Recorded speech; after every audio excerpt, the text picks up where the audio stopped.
we've got the start of the year with another overseas trip not by Anthony Albanese. Now, a lot of these trips leaders have to go on. Perhaps there was one he could have skipped last year, the one to the US. You'd have to be turning down the US invitation. But is this going to be a real intent from Anthony Albanese maybe to avoid the travel, particularly at the start of the year, and instead to be talking up cost of living?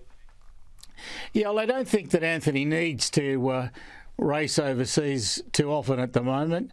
I think you've always got to be wary. You know, Dutton never stops working. He works hard, and you don't want him to be gaining any ground. So you've got to cut off his oxygen as much as you can. And one of the ways of doing that is just staying home. So I think Albo ought to have a look at that for this year. I mean, he's had a fair bit of time away. Now, you have to if you're the leader of Australia. Doesn't matter which party you're from. You've got no choice as a trading nation but to visit those with whom you trade.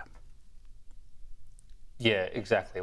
I guess the reality is we're a long way from anywhere. You've just got to manage the perception side of things. I remember Julia Gillard's approval rating always used to soar when she went overseas, and that was sort of used against her in the end.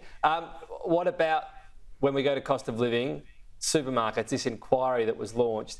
Interesting to read from the ACCC's Rod Sims. He says, look, this is just a bit of a pointless inquiry. You've got to actually tackle the duopoly and mention just how big Coles and Woolworths are compared to the rest of the world. But unless you're willing to do something about that, don't just have another announceable. Is Labor in sort of danger of being perceived as a government with a lot of reviews?